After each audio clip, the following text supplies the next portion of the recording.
নমস্কার। আপনারা সব ভালো আছেন তো?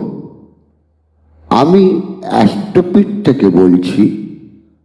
আজকের রাশিফল 4/6/2026 বৃহস্পতিবার। মেষ রাশি। বিভিন্ন কারণে উদ্বেগ ও শত্রুরা ক্ষতির চেষ্টা করতে পারে। আয় ভালোই থাকবে, তবে অর্থক্ষয়ও দেখা যায়। সন্তান ক্ষেত্র শুভ বলা যাচ্ছে না। বন্ধু বান্ধব থেকে সতর্ক থাকুন। সব কিছু বুঝে চললে সুখের সন্ধান মিলবে। শত্রুরা যতই চেষ্টা করুক, লাভ হবে না, তারা পরাজিত হবে। অর্থ উন্নতি দুই পাবেন। যদিও বলবো মাথা ঠান্ডা রাখার কথা, স্থির স্বাস্থ্যের দিকে লক্ষ্য রাখুন। বৃষ রাশি। মনে একটা অস্থির ভাব, নানাভাবে অর্থ লাভ ও উন্নতি। দেহে কোনো কারণে কষ্ট, কোনো গোপন শত্রু আপনার বারবার ক্ষতি করার চেষ্টা করবে। মায়ের শরীর খারাপ হতে পারে।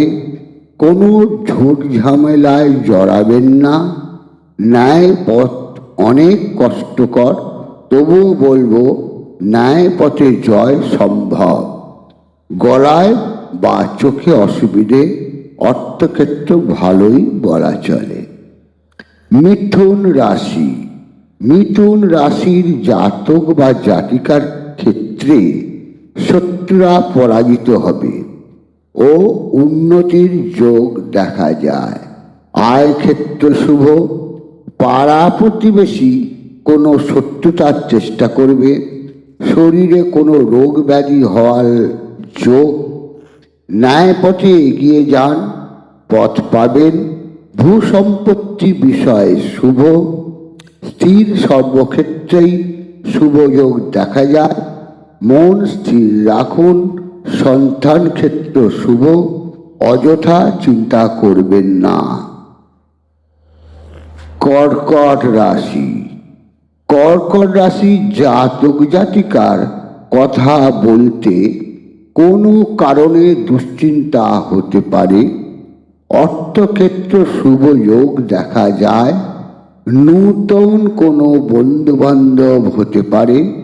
স্থির ক্ষেত্রে কোনো অর্থ বা সম্পদ যোগ দেখা যায়। কারোর সঙ্গে কোনোভাবেই জ্বালামুখী কথাবার্তা বলবেন না। অসুবিধায় হতে পারে। নানা পথে অর্থ ব্যয় দেখা যায়। কর্মক্ষেত্রে সুনাম। সন্তান ক্ষেত্র ভালোই বলা চলে। ভূসম্পত্তি ক্ষেত্র ভালো ও উন্নতির সম্ভাবনা। সিংহ রাশি। সিংহ রাশির জাতক ও জাতিকা বলতে মান সম্মান ও উন্নতির যোগ। অর্থক্ষেত্র ভালোই বলা চলে। পেটের নিম্নক্ষেত্রে কোনো অসুবিধে দেখা যায়। কর্মে বাধা এলেও আবার ঈশ্বরের কৃপায় পূরণ হবে। নানা পথে উপার্জন হবে এবং উন্নতিও হবে। সন্তান ক্ষেত্র নানা অশুভ যোগ দেখা যায়। বন্ধুক্ষেত্র ভালো বলা যাচ্ছে না। কন্যা রাশি। কন্যা রাশি জাতক ও জাতিকার কর্মে বাধা, তবে কিছু শুভ যোগও দেখা যায়। নানা ক্ষেত্রে অশুভ যোগ। পেটের নিম্নক্ষেত্রে কোনো অসুবিধে হতে পারে। সাবধানতার প্রয়োজন। স্থির শরীর ভালো নয়। ভূসম্পত্তি বিষয়ে শুভ।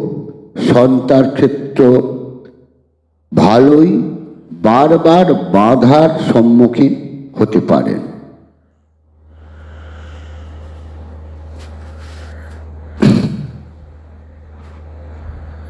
তুলা রাশি।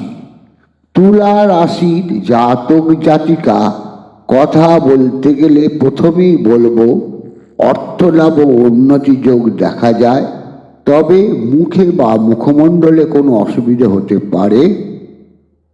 এছাড়া নানা অশুভ যোগ দেখা যায়।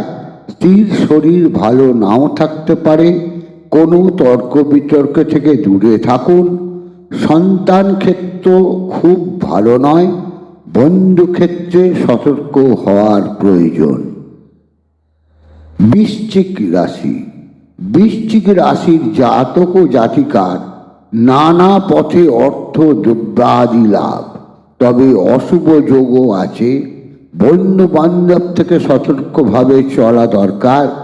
মাতৃক্ষেত্র খুব একটা ভালো বলা যাচ্ছে না। নানা পথে উপার্জন হওয়ার যোগ দেখা যায়। ব্যয় যোগও আছে, তবে আয় ক্ষেত্র ভালোই। ধনুরাশি। ধনুরাশির জাতক ও জাতিকা নানা কারণে অর্থক্ষয় হতে পারে, তবে সাময়িক কিছু আয়ও হতে পারে। শত্রু প্রকোপ বাড়াবে। সন্তান ক্ষেত্র ভালো নয়। শত্রুরা যতই চেষ্টা করুক তাদের পরাজয় হবে। কোনো অশুভ খবর পেতে পারেন। কোনো কারণে অর্থক্ষয় ঘটতে পারে। স্ত্রীর শরীর ভালো নাও থাকতে পারে। মকর রাশি। মকর রাশি জাতক জাতিকা কথা বলতে নানাভাবে অর্থের যোগ দেখা যায়। কর্মের কারণে দূরে কোথাও যেতে হতে পারে, তবে অর্থযোগ দেখা যায়। নিজেদের মধ্যে বিবাদ এড়িয়ে চলা উচিত হবে। মনে একটা দুর্বল ভাব আসবে। শত্রুরা বাধা হয়ে দাঁড়াতে পারে। বাড়িতে কোনো ছোট অনুষ্ঠানও হতে পারে। অর্থক্ষেত্র ভালোই। কুম্ভ রাশি। কুম্ভ রাশির জাতক জাতিকার অর্থক্ষেত্র ভালোই। শত্রুরা কোনো প্রকারে সম্মানহানি করতে পারে। সুন্দর পুত্র সন্তান যোগ। দৈহিক কষ্ট পেতে পারেন। সন্তান ক্ষেত্র শুভ। বন্ধু থেকে সতর্ক থাকা ভালো। মাতৃক্ষেত্র ভালো পাচ্ছি না। কোনো কারণে অর্থক্ষয় দেখা যায়। ভগ্নী ক্ষেত্র শুভ। কোনো শিরা উপশিরার অসুবিধে দেখা যায়। মীন রাশি। অর্থ নষ্ট, মনে কোনো দুঃখ পেতে পারেন, তবে নানাভাবে অর্থ আসতে পারে। কোনো আত্মীয় বিবাদ দেখা যায়। বাড়িতে কোনো অনুষ্ঠান হতে পারে। শত্রুরা কোনো ক্ষতির চেষ্টা করতে পারে। কোনো অশুভ যোগ দেখা যায়। সন্তান ক্ষেত্র শুভ। পায়ের পাতায় কোনো অসুবিধে যোগ। মন স্থির রাখুন, সহজে ভেঙে পড়বেন না। অর্থক্ষেত্র ভালোই।